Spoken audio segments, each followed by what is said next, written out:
Rip Van Winkle, de Washington Irving.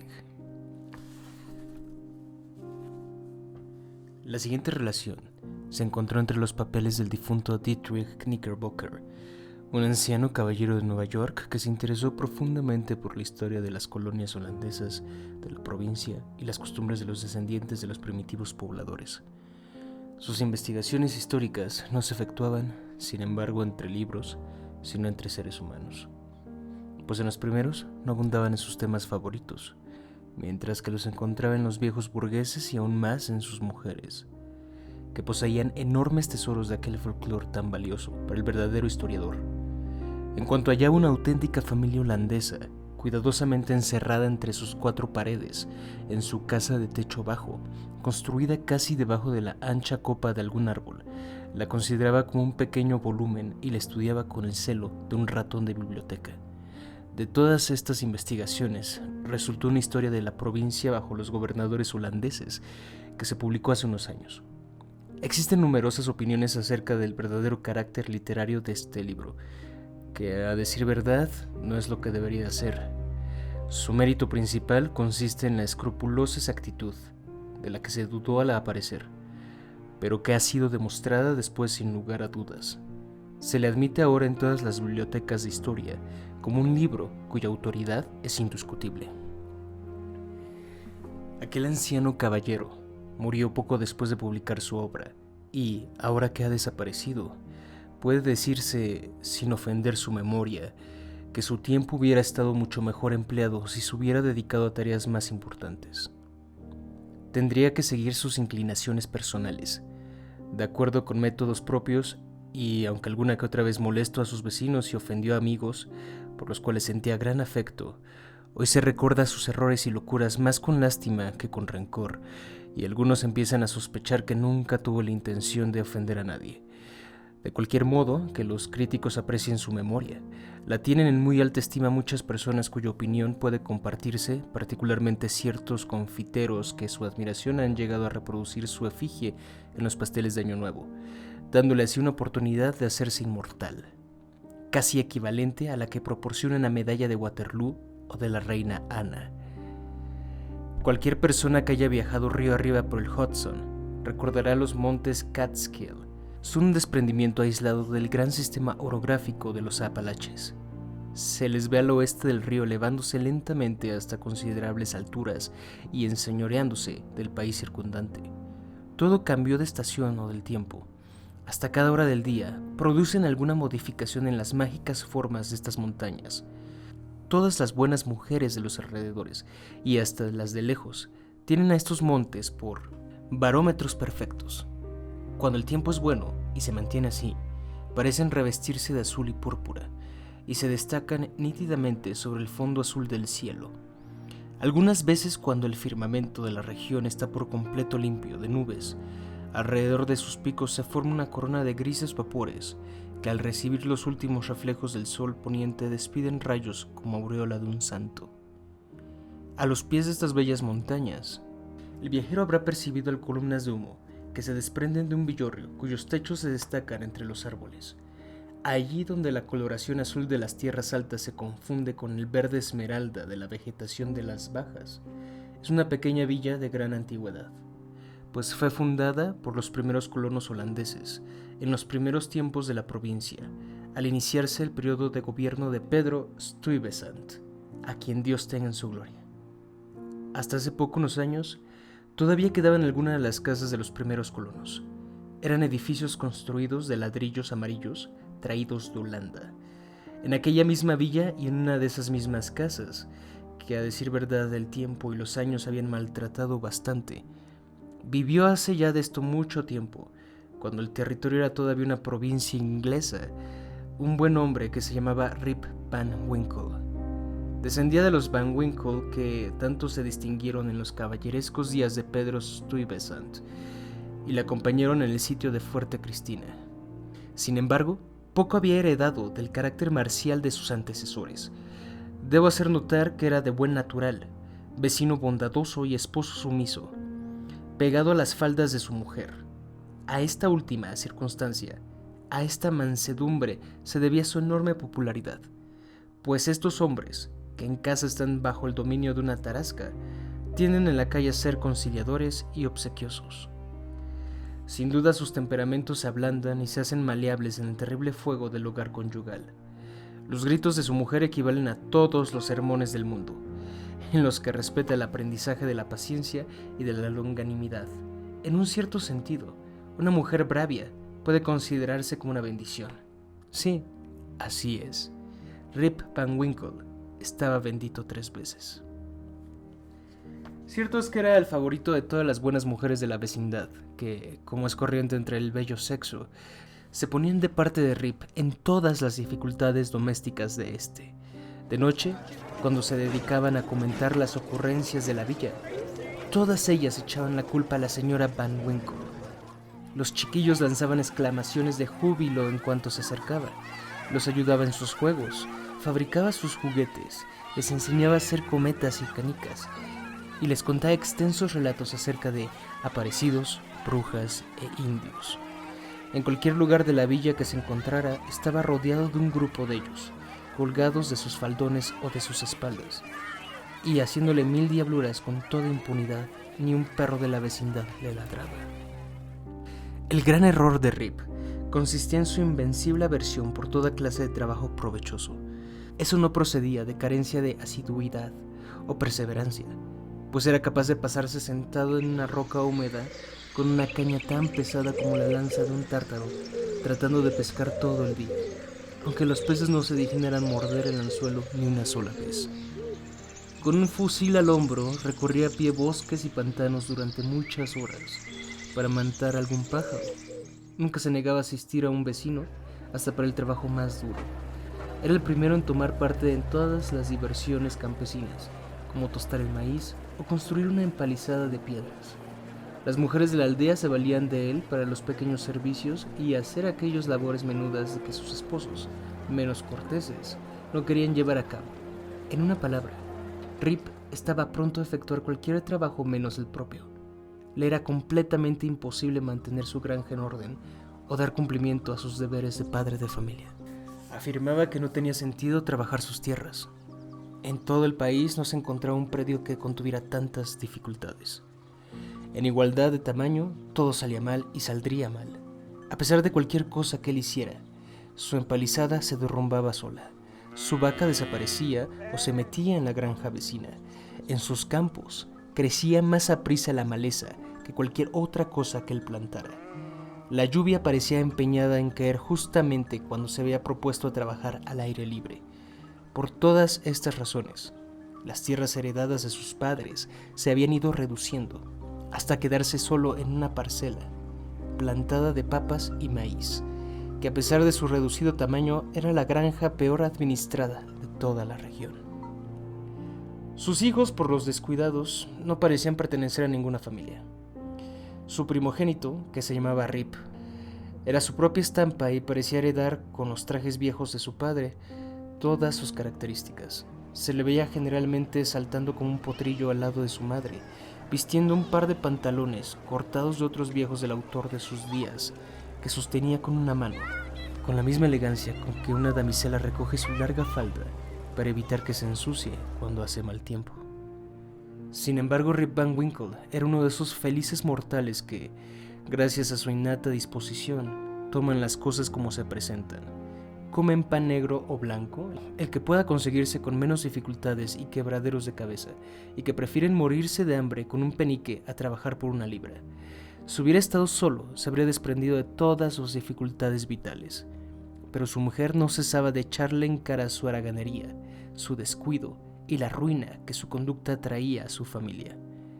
De mañana, al mediodía, de tarde y de noche, aquella mujer no daba descanso a su lengua. Cualquier cosa que dijera o hiciera provocaba, con toda seguridad, un torrente de elocuencia doméstica. Rip tenía un método propio de replicar a estos sermones y que ya se estaba convirtiendo en hábito. Consistía en encogerse de hombros, sacudir la cabeza, bajar los ojos y no decir una palabra. Sin embargo, esta actitud siempre provocaba una nueva andanada de reproches de su mujer, por lo que se veía obligado a retirarse y refugiarse fuera de la casa. el único lugar que corresponde a un marido demasiado paciente. Solo un miembro de la familia tomaba partido por él, y era su perro, Lobo, tan perseguido como su dueño, pues la señora Van Winkle consideraba a entrambos como cómplices en la haraganería, y hasta atribuía a Lobo el que su marido se perdiera por aquellos andurriales con tanta frecuencia. Cierto es que, en lo que respecta a las cualidades que deben adornar a un perro honorable, Lobo era tan valiente como cualquier otro animal que hubiera rastreado por los bosques. Pero, ¿qué coraje puede aguantar el eterno terror de una lengua femenina que nada perdona? En cuanto Lobo entraba en la casa, todo su pelambre caía laciamente por los costados. Metía el rabo entre las piernas, se deslizaba como si fuera culpable de algún terrible crimen, y con el rabillo del ojo vigilaba a la señora Van Winkle. A la menor indicación de una escoba salía disparado hacia la puerta, aullando lastimeramente. A medida que pasaban los años, la situación se hacía cada vez más intolerable para Rip Van Winkle. El mal genio nunca mejora con la edad, y la lengua es el único instrumento cuyo filo aumenta con el uso.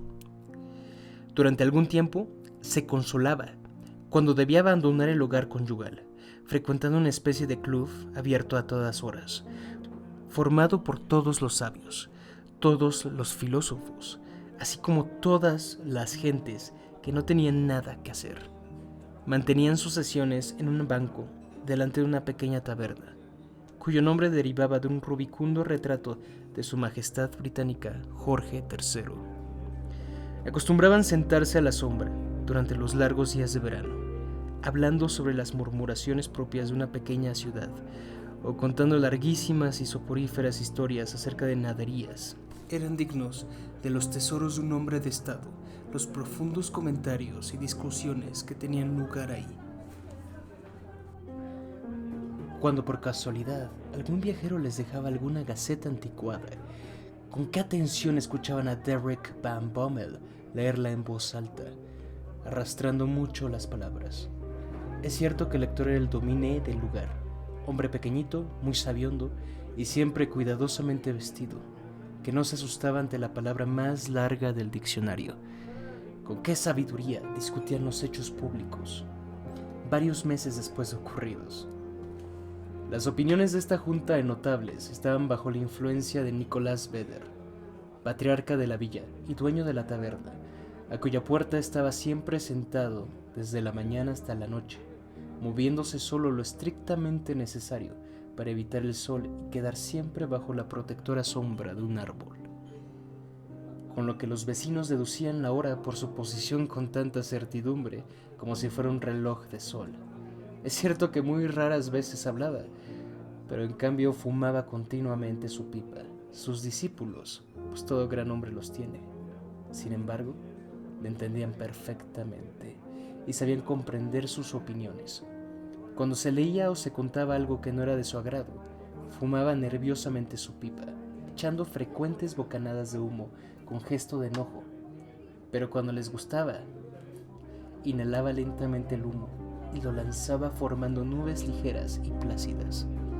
A veces llegaba a sacarse la pipa de la boca, dejando que el oloroso humo girara en volutas alrededor de su nariz, inclinando la cabeza en señal de perfecto asentimiento.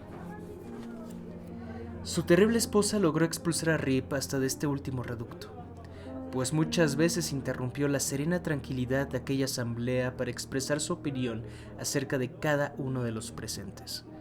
Ni el mismo Nicolás Beder estaba seguro ante la audaz lengua de aquella arpía, que le acusó públicamente de fomentar la haraganería crónica de su marido. El pobre Rip llegó así a un estado de verdadera desesperación. Su única posibilidad de escapar al trabajo en su granja o a las vociferaciones de su mujer consistía en tomar la escopeta y recorrer los bosques. Allí se sentaba, a la sombra de un árbol, compartiendo el contenido de su mochila con el pobre lobo, que gozaba de todas sus simpatías por ser copartícipe de sus sufrimientos. «Pobre lobo», acostumbraba a decir, «tu ama te hace llevar una vida de perros, pero no te preocupes, pues mientras yo viva, no te ha de faltar un amigo que te ayude». Lobo meneaba la cola, miraba cariñosamente a su amo, y si los perros pueden sentir piedad, Estoy plenamente convencido de que respondía con el mismo afecto a los sentimientos de su señor. En uno de estos largos paseos, durante un bello día de otoño, Rip llegó sin darse cuenta a una de las más elevadas regiones de los Catskill. Se dedicaba a su pasatiempo favorito, la caza. En aquellas tranquilas soledades, el eco repetía varias veces los disparos de su escopeta. Por encontrarse cansado, se tiró, ya muy entrada la tarde, en un prado cubierto con hierbas de la montaña que terminaba en un precipicio. Desde ahí podía divisar hasta gran distancia parte de las tierras bajas. A lo lejos distinguía el señorial Hudson, que avanzaba majestuosamente, reflejando en sus ondas una nube púrpura o el velamen de alguna barca que se deslizaba por su superficie de cristal, para perderse luego en el azulado horizonte. Por el otro lado se veía un estrecho valle, cuyo suelo estaba cubierto con las piedras que habían caído de la parte superior de la montaña. Los rayos del sol poniente difícilmente penetraban hasta su fondo. Durante algún tiempo, Rip observó distraído la escena. Avanzaba la tarde, las montañas empezaban a arrojar sus azules sombras sobre los valles. Comprendió Rip que sería de noche cuando llegara a su casa, y suspiró profundamente al pensar en lo que diría su mujer. Cuando se disponía a descender, oyó una voz que lo llamaba. Rip Van Winkle, Rip Van Winkle. Miró en todas direcciones, pero no pudo descubrir a nadie. Creyó que sus fantasías le habían engañado y se dispuso a bajar, cuando oyó nuevamente que le llamaban. Rip Van Winkle, Rip Van Winkle. Al mismo tiempo, Lobo enarcó el lomo y gruñendo se refugió al lado de su amo, mirando aterrorizado hacia el valle. Rip sintió que un miedo vago se apoderaba de él. Miró ansiosamente en la misma dirección y pudo observar una extraña figura que subía lentamente por las rocas, llevando una pesada carga sobre los hombros. Se sorprendió al ver a un ser humano por aquellas soledades, pero creyendo que fuera alguno de sus vecinos, necesitado de su ayuda, se apresuró a socorrerlo. Al acercarse, se sorprendió aún más por la extraña apariencia del desconocido. Era un hombre bajo, de edad avanzada, con pelo hirsuto y barba grisácea. Vestía la antigua usanza holandesa. Llevaba sobre los hombros un pesado barril que parecía estar lleno de licor. Hacía señales a Rip para que se acercara a ayudarle. Aunque desconfiaba algo de su nuevo amigo, Rip acudió con su prontitud habitual y, ayudándose mutuamente, ascendieron por un estrecho sendero, que era aparentemente el lecho de un seco torrente. Mientras proseguían su camino, Rip oyó algunas veces extraños ruidos, como de truenos lejanos, que parecían salir de una estrecha garganta formada por altas rocas, hacia la cual conducía el áspero sendero que seguían. Se detuvo un momento, pero creyendo que el ruido provenía de una de esas tormentas momentáneas tan frecuentes en las alturas, prosiguió, pasando por la estrecha garganta. Llegaron a una especie de anfiteatro rodeado de murallas de piedra perpendiculares, por encima de las cuales se asomaban algunas ramas de árboles.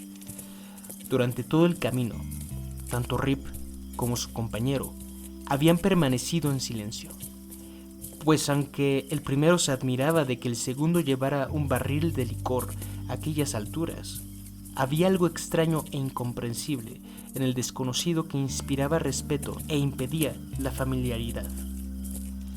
Al entrar en el anfiteatro, aparecieron nuevos motivos de asombro. En el centro se encontraba un grupo de extraños personajes que jugaban a los bolos. Estaban vestidos de una manera realmente extraña y anticuada, que se parecía a la del guía de Rip Van Winkle. También sus caras eran peculiares. Uno tenía una cabeza larga, una cara ancha y ojillos rodeados de grasa, como los de un cerdo. La cara de otro parecía consistir exclusivamente en nariz, y llevaba sobre la cabeza un sombrero cónico, en cuya cúspide lucía una roja pluma de gallo. Todos tenían barbas de las más diversas formas y colores. Uno de ellos parecía ser el jefe. Era un caballero de edad provecta, muy alto, y cuya apariencia demostraba que había pasado mucho tiempo al aire libre. Aquel grupo le recordaba a Rip las pinturas de la antigua escuela flamenca que colgaban en el cuarto del párroco y que habían sido traídas de Holanda en los primeros tiempos de la colonia. Lo que extrañaba particularmente a Rip era aquellas personas, aunque estaban divirtiéndose, ponían unas caras muy serias, mantenían un silencio sepulcral y formaban el más melancólico grupo de personas que Rip hubiera visto jamás. Nada interrumpía el silencio de la escena, excepto los bolos, que cuando rodaban producían entre las montañas un ruido como de truenos. Cuando Rip y su compañero se aproximaron, dejaron repentinamente de jugar y le observaron con una mirada tan fija, más propia de una estatua, y un aire tan extraño que el corazón se le dio vuelta y se le echaron a temblar las piernas. Su compañero vertió contenido del barril en grandes copas e hizo señas a Rip para que las repartiera entre los presentes. Obedeció asustado y temblando. Los extraños personajes bebieron y continuaron su juego. Gradualmente desapareció el miedo y la aprensión de Rip. Hasta se atrevió, cuando nadie le miraba, a probar aquella bebida, en la cual encontró el sabor de una excelente ginebra. Como era de naturaleza sedienta, pronto se sintió tentado a repetir el trago. Así es, no hay dos sin tres. Persistió en sus besos a la copa, con tanta asiduidad que finalmente perdió el sentido. Le bailaron los ojos, inclinó gradualmente la cabeza y se durmió profundamente. Cuando se despertó, se encontró otra vez en la verde pradera, desde la cual había distinguido por primera vez al extraño viejo. Se frotó los ojos. Era una mañana estival. Los pájaros saltaban entre los árboles. Un águila volaba a gran altura, aspirando el aire puro de la montaña. Supongo, pensó Rip Van Winkle, que no habré dormido aquí toda la noche. Recordó los extraños sucesos ocurridos antes de que empezara a dormirse. El desconocido que subía con un barril a cuestas, la garganta entre las montañas, aquel anfiteatro rodeado de rocas, el juego de bolos, la copa. Oh, qué maldita copa, pensó Rip. ¿Qué explicación le daré ahora a mi mujer? Buscó su escopeta, pero en lugar de su arma bien aceitada y limpia, encontró a corta distancia de donde estaba un caño enmohecido que tenía roto el gatillo y la culata carcomida. También Lobo había desaparecido, pero era probable que se hubiera escapado detrás de una liebre. Silbó y le llamó por su nombre, pero todo fue en vano. El eco repitió el sonido, pero el can no aparecía por ninguna parte. Se decidió a visitar el lugar de la fiesta de la noche anterior y a pedir explicaciones a sus ocasionales compañeros acerca de su escopeta y de su perro. Al levantarse, comprobó que sus articulaciones no funcionaban como siempre. Estas montañas no me convienen, pensó Rip. Y si esta fiesta me ha de obligar a guardar cama con reumatismo, vaya el escándalo que me armará mi mujer. Tuvo muchas dificultades para caminar, pero al fin llegó al principio del sendero que la noche anterior habían seguido él y su compañero. Con gran asombro suyo, halló que ahora era un verdadero río montañés, que saltaba de roca en roca, formando cascadas de espuma. Intentó ascender por sus orillas, atravesando con gran trabajo los arbustos que parecían extender ante él una red impenetrable. Finalmente, llegó al punto donde se abría la garganta, pero no quedaban ni rastros de aquel camino. Las rocas presentaban una superficie sólida y unida, por la cual descendía el torrente formando una capa de espuma, cayendo en su lecho ancho y profundo. Aquí el pobre Rip no pudo proseguir. Otra vez silbó y llamó a su perro. Nadie le respondió. ¿Qué hacer? Avanzaba la mañana y Rip sentía hambre, pues no había desayunado. Le dolía perder su perro y su arma. Además temía encontrarse con su mujer, pero no quería morirse de hambre en las montañas. Sacudió la cabeza, se puso sobre el hombro su descabalada escopeta y con el corazón lleno de miedo y ansiedad se dirigió a su casa. Al acercarse a la villa encontró diferentes personas, todas desconocidas, lo que le sorprendió sobremanera, pues creía conocer a todos los habitantes de aquella parte del país. También la manera como iban vestidas se diferenciaba de aquella a la cual estaba acostumbrado. Todos le miraban con iguales demostraciones de sorpresa, y, en cuanto le veían, se acariciaban la barbilla. La constante repetición de este ademán indujo a Rip a hacer lo mismo, y observó entonces con gran asombro suyo que tenía una barba de casi medio metro. Finalmente, llegó a los suburbios de la villa. Una tropa de chiquillos desconocidos corría detrás de él gritando desaforadamente y burlándose de su barba. Los perros, ninguno de los cuales parecía conocerle, ladraban a su paso. La misma villa había cambiado. Era más grande y más populosa. Encontró hileras de casas que nunca había visto. Además, habían desaparecido muchos lugares familiares. Las puertas tenían inscripciones de nombres desconocidos. Se asomaban a las ventanas caras que nunca había visto. No podía reconocer nada. La cabeza le daba vueltas y llegó al extremo de preguntarse si él o la villa estarían embrujados. Ciertamente este era su lugar natal, del cual había salido el día anterior. Allí estaban los Catskill. A una cierta distancia corría el plateado Hudson. Cada colina y cada valle se encontraban precisamente donde debían estar. Rip estaba profundamente perplejo. Estas copas de anoche, pensó, me han trastornado la cabeza. Le costó bastante trabajo encontrar el camino hacia su casa, a la que acercó lleno de sobresalto, esperando oír a cada momento la voz chillona de su mujer. La casa estaba en ruinas. El techo se había desplomado. No quedaba puerta ni ventana en su sitio. Un perro famélico rondaba por ahí. Como tenía un cierto parecido con lobo, Rip le llamó por su nombre, pero el animal le mostró los dientes y siguió de largo. «Hasta mi perro me ha olvidado», dijo Rip con un suspiro. Entró en la casa que, a decir verdad, la señora Van Winkle había mantenido siempre limpia y en orden. Estaba vacía y aparentemente abandonada. Una intensa desolación se apoderó de él. Llamó a gritos a su mujer y a sus hijos. Resonó su voz en los cuartos vacíos y después reinó otra vez un silencio completo. Echó a correr en dirección a la taberna, pero esta también había desaparecido. En su lugar se elevaba un edificio de madera muy amplio, de frágil apariencia, con ventanas irregularmente colocadas, sobre cuya puerta había un letrero que decía Hotel Unión, de Jonathan Doolittle. En lugar del árbol, bajo el cual se albergaban los ciudadanos de antaño, había ahora un gran mástil, que en la punta tenía algo que parecía ser un rojo gorro de dormir. Además de una bandera, conjunto de estrellas y barras, que era extraña e incomprensible. Reconoció la rubicunda cara del rey Jorge, pero también ésta había sufrido una metamorfosis singular. En lugar de la casaca roja, llevaba otra azul. Tenía una espada en la mano, en lugar de un cetro, y debajo del cuadro decía en grandes caracteres: General Washington. Cerca de la puerta se encontraba un grupo de personas, pero Rip no pudo reconocer a ninguna de ellas. Parecía que hubiera cambiado hasta el carácter de la gente.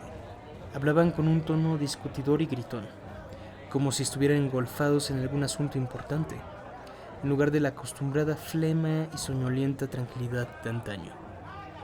Buscó en vano al sabio Nicolás Vedder, de la ancha cara, la doble mandíbula y la larga pipa holandesa, que acostumbraba a fumar en vez de echar discursos tontos, o a Van Bommel, el maestro de escuela, que les leía en voz alta el contenido de una vieja gaceta.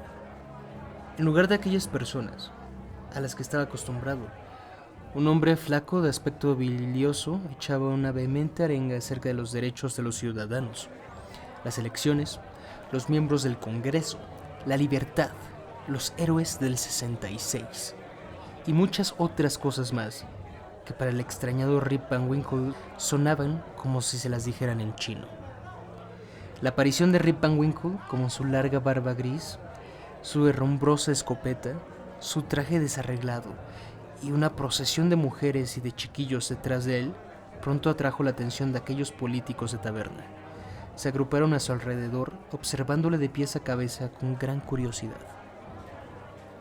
El orador se apoderó de él y, llevándole aparte, le preguntó por quién iba a votar. Rip le echó una mirada estúpida por lo inexpresiva. Otro hombrecillo que se movía ágilmente como una ardilla le arrastró por el brazo y poniéndose en puntas de pies, le preguntó al oído si era federal o demócrata. Rip se encontró igualmente imposibilitado de responder a esa pregunta, pues no la entendía tampoco. Un anciano caballero que se daba mucha importancia se abrió paso a través de la multitud. Apartando la derecha e izquierda con sus codos, se plantó delante de Van Winkle, y con una mirada que parecía querer penetrarle hasta el fondo del alma, le preguntó en tono austero cómo se le ocurría venir a una elección portando armas, con una muchedumbre detrás de él, y si era su intención armar un escándalo en la villa. «Ay, señores», dijo Rip algo asustado, «yo soy un hombre de paz, nacido en esta villa y fiel súbdito de nuestro señor, el rey Jorge, a quien Dios guarde». Los circunstantes estallaron en exclamaciones. «¡Un espía! ¡Un refugiado! ¡Fuera con él!». Con gran dificultad, aquel anciano caballero que se daba tanto pisto logró restablecer el orden, con un fruncimiento de cejas que indicaba una austeridad 10 veces mayor. Preguntó a aquel malhechor desconocido a qué había venido ahí y qué buscaba. El pobre Rip aseguró humildemente que no tenía ninguna mala intención y que venía a buscar a alguno de sus vecinos que acostumbraban frecuentar la taberna. «¿Quiénes son? Nómbrelos». Rip pensó en un momento y luego preguntó por Nicholas Vedder. Reinó el silencio durante un momento, interrumpido finalmente por un anciano que con voz quebradiza exclamó: «Nicholas Vedder murió hace 18 años. Hasta hace poco tiempo todavía quedaba en el cementerio una tabla con su nombre, pero ya desaparecido». «¿Dónde está Broom Dutcher?» «Ese ingresó en el ejército al principio de la guerra. Algunos dicen que fue muerto durante el ataque de Stony Point, otros que se ahogó durante una tempestad. De todas maneras, nunca volvió». «¿Dónde está Van Bommel, el maestro de escuela?» «También se fue a la guerra. Ahora forma parte del Congreso». Al pobre Rip se le subió el corazón a la boca al oír todos estos tristes cambios, experimentados por su familia y sus amigos. Se encontraba solo en el mundo. Todas las respuestas le asombraban por referirse a tan enormes espacios de tiempo y a cosas que no podía entender. La guerra, Stony Point, el Congreso. Ya no tenía valor para preguntar acerca de sus amigos, sino que gritó desesperado: «¿No conoce nadie aquí a Rip Van Winkle?». «Oh, Rip Van Winkle», exclamaron algunos. «Claro, Rip Van Winkle está ahí apoyado en un árbol». Rip miró y vio una reproducción exacta de sí mismo cuando se fue a las montañas. Por lo que se veía, seguía siendo tan haragán como siempre, y su desasiado traje no había cambiado nada. El pobre Rip estaba completamente confundido. Dudaba de su propia identidad, y no sabía si él era él o cualquier otra persona. En medio de su confusión, oyó que el anciano caballero le preguntaba su nombre. «Solo Dios lo sabe», exclamó sin saber ya qué pensar y qué decir. «Yo no soy yo soy otro. Es decir, yo estoy ahí. No, es otro que se ha metido en mis zapatos. Hasta anoche yo era yo, pero me dormí en las montañas y me cambiaron hasta la escopeta. Quiero decir, todo ha cambiado. Yo he cambiado, y no puedo decir quién soy ni cómo me llamo». Los circunstantes se miraron unos a otros y hacer girar los dedos sobre las sienes. En voz baja, se dijeron que era mejor sacarle la escopeta para evitar que hiciera algún disparate. Al oír lo cual, el anciano caballero, que se creía muy importante, se retiró con cierta precipitación. En este momento crítico, una mujer que acababa de llegar se abrió paso a través de la muchedumbre para poder observar a Rip. Tenía en los brazos un chiquillo de cara redonda que al verle comenzó a gritar: «Vamos, Rip», exclamó ella. «Tonto, ese hombre no te va a hacer daño». El nombre del niño, el aspecto de la madre, el tono de su voz, todo despertó en Rip numerosos recuerdos. «¿Cómo se llama usted, buena mujer?», le preguntó. «Judith Gardenier». ¿Cómo se llamaba su padre? «Rip Van Winkle. Pobre hombre. Hace 20 años que desapareció en las montañas con su escopeta y desde entonces nadie ha sabido más de él. Su perro volvió solo a casa. No sabemos si se mató o si se lo llevaron los indios. Yo era entonces muy pequeña. A Rip le quedaba tan solo una pregunta por hacer, la que le formuló con voz temblorosa. ¿Dónde está ahora su madre? Murió hace muy poco tiempo. Sufrió un ataque a consecuencia de una discusión que tuvo con un vendedor ambulante que venía de Nueva Inglaterra. Por lo menos con esto oí algo reconfortante. El honrado Rip no pudo contenerse más tiempo. Abrazó a su hija y a su nieto. Yo soy tu padre. ¿No conocéis aquí nadie al viejo Rip Van Winkle? Todos se quedaron asombrados, hasta que una anciana salió de entre la multitud con paso tembloroso y poniendo la mano delante de los ojos para ver mejor, exclamó: «Claro, es Rip Van Winkle. Es el mismo. Bienvenido, vecino. ¿Dónde has estado todos estos años?» Rip acabó pronto de contar su historia, pues para él aquellos 20 años se reducían a una sola noche.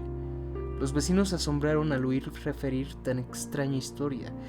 Algunos hicieron mutuamente señas. El anciano caballero, que se creía importante y que había vuelto en cuanto pasó la alarma, sacudió la casa, al ver lo cual toda la asamblea hizo lo mismo. Se decidió preguntar la opinión del viejo Pedro Vanderdonk, al quien vieron venir lentamente por el camino. Descendía del historiador del mismo nombre, que escribió una de las primeras crónicas de la provincia.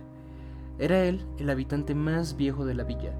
Estaba versado en todos los sucesos maravillosos y tradiciones de la vecindad.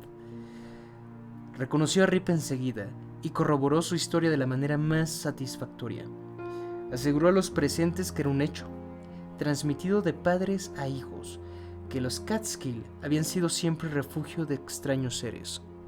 Se afirmaba que el gran Hendrik Hudson, el descubridor del país y de la comarca, mantenía allí una especie de vigilancia, visitando la región cada 20 años y vigilando el río y la gran ciudad que llevaba su nombre.